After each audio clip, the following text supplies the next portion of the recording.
National security advisor Ajit ڈول نے تو برملا اپنے جو ہے کہا ہوا ہے، ان کا ویڈیو موجود ہے جس میں انہوں نے کہا کہ وہ جو ہے بلوچستان میں جو ہے اپنے ایکٹیویٹیز کریں گے. کلبھوشن ہمارے پاس ہے.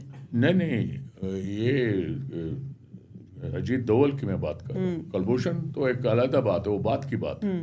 کلبھوشن تو ابھی 2016 کی بات ہے. یہ اس وقت جو رینیوڈ انسرجنسی ہے اکبر بگٹی کے مرڈر کے بعد 2006 سے شروع ہے. تو یہ میں اس کا میں حوالہ دے رہا ہوں. آن ورڈ جو ہے Ajit Doval is on record seeing that they are involved in Balochistan. تو اس لیے اس میں وہ کوئی ڈھکی چھپی بات ہے نہیں. اور اس کے لیے یہ بھی نہیں ہے، بلکہ جب وہاں افغانستان میں طالبان کی حکومت سے پہلے میں جو پوسٹڈ تھا 2005 سے 9 تک، اس زمانے میں خاص طور پہ 2006 کے بعد سے وہاں پہ انڈینز خاصے انوالو تھے.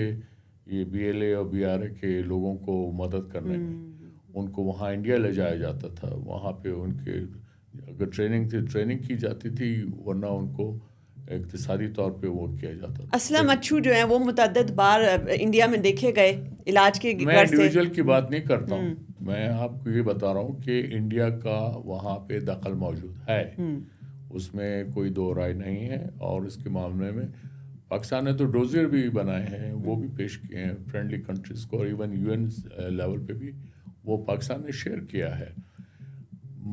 میرا کہنے کا مطلب یہ ہے کہ یہاں پہ چونکہ دھواں اٹھ رہا ہے، اس میں آگ لگی ہوئی ہے، اس کو بجھانے کی ضرورت ہے. اچھا اسد درانی صاحب، آپ نے چونکہ ایران میں بھی سرو کیا ہوا، ہم نے دیکھا کہ لاسٹ ایئر ایسا بھی ہوتا ہے کہ پاکستان جو ہے وہ BLA کے ٹھکانوں کو جا کر ایران میں اسٹرائک کرتا ہے، اس کو ہٹ کرتا ہے. ویسے تو ہم نے ان کو جواب دیا تھا جو یہاں پر انہوں نے ایرانین در اندازی ہوئی تھی.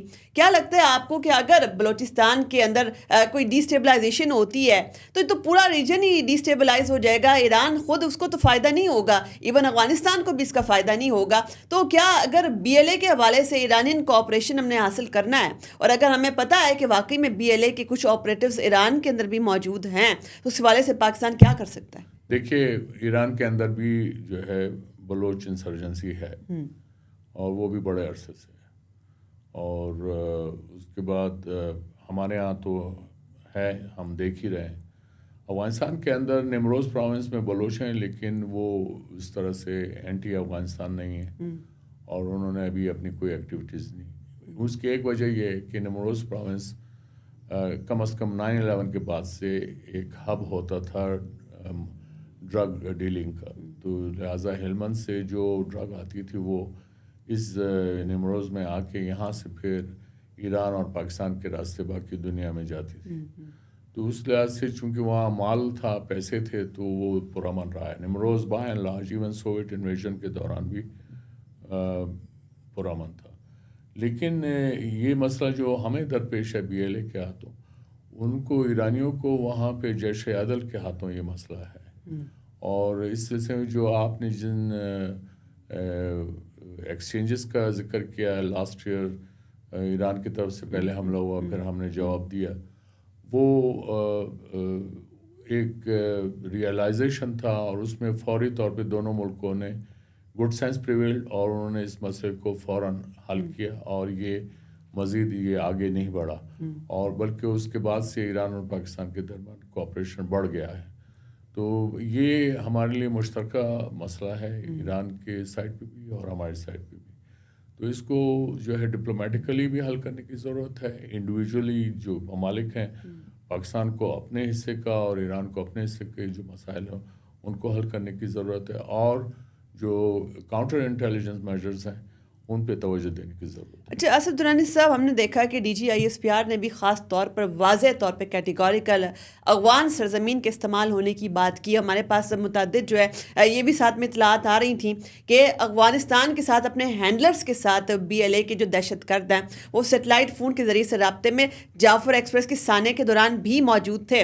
اگر اس وقت افغان سرزمین بلوچستان کے کانٹیکس میں بھی اور BLA کے حوالے سے بھی پاکستان کے خلاف استعمال ہو رہی ہے، اور اگر جو ان کی اسٹریٹجک لیڈرشپ ہے وہ ساری افغان سوئل کے اوپر بیٹھی ہے، تو پاکستان کے پاس تو بڑا لمیٹڈ گراؤنڈ نہیں ہوگا BLA کو کرش کرنے کے لیے؟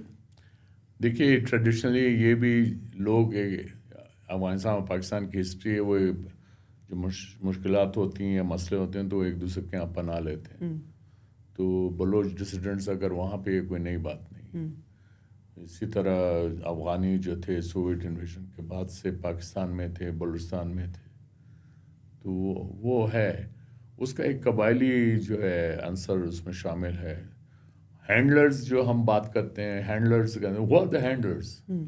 آئی feel to understand who are the handlers. یہ اسپیسیفائی نہیں کرتے ہمارے لوگ. اس کو اسپیسیفائی کرنے کی ضرورت. وہ ہینڈلر کون ہے؟ بلوچ ہینڈلر ہیں یا انڈین ہینڈلر ہیں یا یہ افغان ہینڈلر ہیں؟ یہ کوئی اسپیسیفائی نہیں کرتا. تو یہ جو ہے گرے ایریا چھوڑ دیا، یہ غلط بات ہے. ان کو کلیئرلی بتانا چاہیے کہ ہینڈلر ہیں تو وہ کون ہیں، ان کی نیشنلٹی کیا ہے، وہ کس. اور ہینڈلر جو ہے اگر یہ جب یہاں پہ اٹیک کریں تو یہ جس جگہ پہ جعفر ایکسپریس کا واقعہ ہوتا ہے وہاں تو آپ کے سیٹلائٹ ہی نہیں چل رہے تھے. ٹھیک ہے، یہ چل رہے تھے مجھے نہیں پتا، لیکن آپ کو اصل میں ایک انٹیلیجنس فیلئر ہمارے پارٹ میں بھی تھا. اور اس جو ڈسٹرکٹ ڈپٹی کمشنر اور جو ڈسٹرکٹ پولیس ہے وہ کیا کر رہے تھے، وہ اسپیشل برانچ کیا کر رہی تھی، یہ دیکھنے کی ضرورت ہے. اچھا، بڑے پرٹیننٹ کوسچنس آپ نے ریز کیے، اور یہاں پہ سوال ایک اور بھی ریز ہوتا ہے. کوئی بھی ملیٹنٹ آرگنائزیشن جو ہے وہ 3 فیکٹرز کے بغیر جو ہے وہ نہیں چل سکتی. ایک اس میں ریکروٹمنٹ ہوتا ہے، ایک اس کے فائنینسز ہوتے ہیں، نمبر 3 پروپیگنڈا، یا جس کو آپ نظریہ بھی کہہ سکتے ہیں، آئیڈیالوجی جس کو انہوں نے پروپیگیٹ کرنا ہے.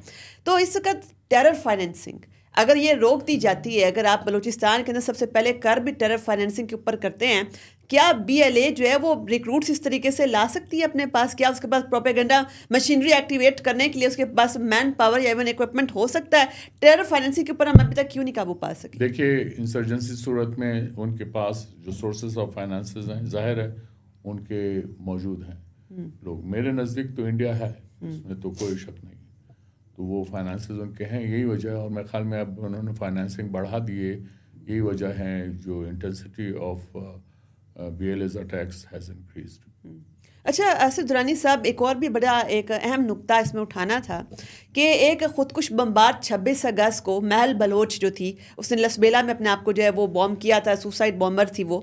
اس کا جو ایک کوڈ نیم تھا وہ زیلان کرد کے طور پر سامنے آیا کہ یہ اس کا کوڈ نیم تھا. زیلان کرد کون تھی؟ جو پی کے کی جو ایک کردش باغی موومنٹ ہے، ملیٹنٹ آرگنائزیشن جو ترکی کے خلاف اس کا جنگ لڑ رہی ہے، وہ اس کی ایک سب سے پہلی جو ہے زیلان کرد سوسائڈ بومبر تھی. آپ کو کیا لگتا ہے کہ جو بلوچستان کا جو معاملہ ہے اس کے ساتھ جو باقی انٹرنیشنل ملیٹنٹ آرگنائزیشنس بھی ہیں ان کا نیکسس بھی آپ کو یہاں پہ نظر آتا ہے؟ مجھے نہیں، میں I don't subscribe to that, کیونکہ بلوچ کوٹ بھی ہیں تو اس لیے ہمیں ان کو کچھ زیادہ ڈراماٹائز یا رومانٹیسائز کرنے کی ضرورت نہیں. اچھا، لیکن اصل حقیقت یہ ہے کہ اگر خواتین بھی آ رہی ہیں اور سوسائڈ بامبنگ کی طرف آ رہی ہیں تو یہ لمحہ فکریہ ہونا چاہیے ہمارے جو لوگ جو صاحب اقتدار ہیں. اچھا، اگر آپ 3 پوائنٹ ایجنڈا بلوچستان کے حوالے سے پیش کرنا چاہیں، ویسے 3 پوائنٹس کے اندر ڈیفینیٹلی سولوشن دینا جو ہے ممکن نہیں ہے، لیکن اگر آپ 3 پوائنٹس میں بتانا چاہیے کہ یہ چیزیں اگر فوری طور پر ہو جاتی ہیں تو کافی حد تک ہم اس کو ٹیکل کرنے میں جو ہے کامیاب ہو جائیں گے، وہ کون سے ہوں گے؟ Role of law. ہر صورت میں ہر چیز کے گرد رول آف لا گھومتا ہے، چاہے لوگوں کے انتخاب ہو، وہاں پہ اپائنٹمنٹ آف سول ایڈمنسٹریشن ہے، اور اسی طرح جو انٹیلیجنس گیدرنگ ہے. میرے نزدیک آپ کو جو لوکل لوگ ہیں ان کو امپاور کرنے کی ضرورت ہے.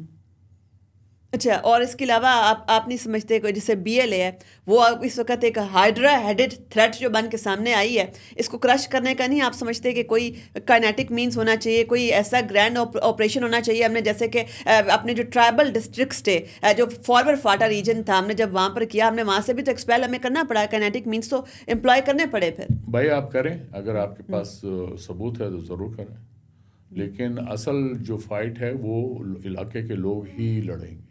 اچھا جی، وہ آپ کے پولیس یا فوج نہیں لڑتی، علاقے کے لوگ لڑتے ہیں. وہ آپ کے ساتھ ہیں تو آپ جنگ جیت جاتے ہیں، وہ نہیں ہیں آپ کچھ بھی نہیں کر سکتے. اچھا آصف درانی صاحب، ایک تو ہم نے چلو انٹرنیشنل اینگل بھی ہم نے تھوڑا سا ڈسکس کر لیا. آپ کو کیا لگتا ہے کہ جو بلوچستان ہے اس کے اندر ایک آرگومنٹ یہ بھی پیش کیا جاتا ہے کہ وہ پاکستان کی پوٹینشلی اکنامک لائف لائن بھی بن سکتا ہے؟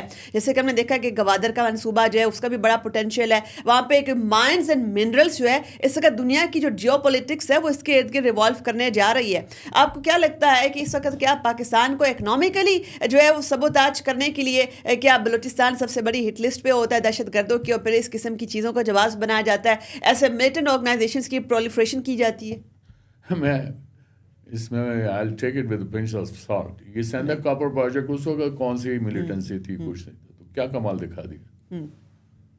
ہمارے ہاں انیفیشینٹ انکمپیٹنٹ گورنمنٹس رہی اور کرپٹ گورنمنٹس رہی، تو انہوں نے کیا ڈیلیور کیا. اب جو بات کرتے ہیں منرلس کی، کوئی نئی بات تو نہیں ہے.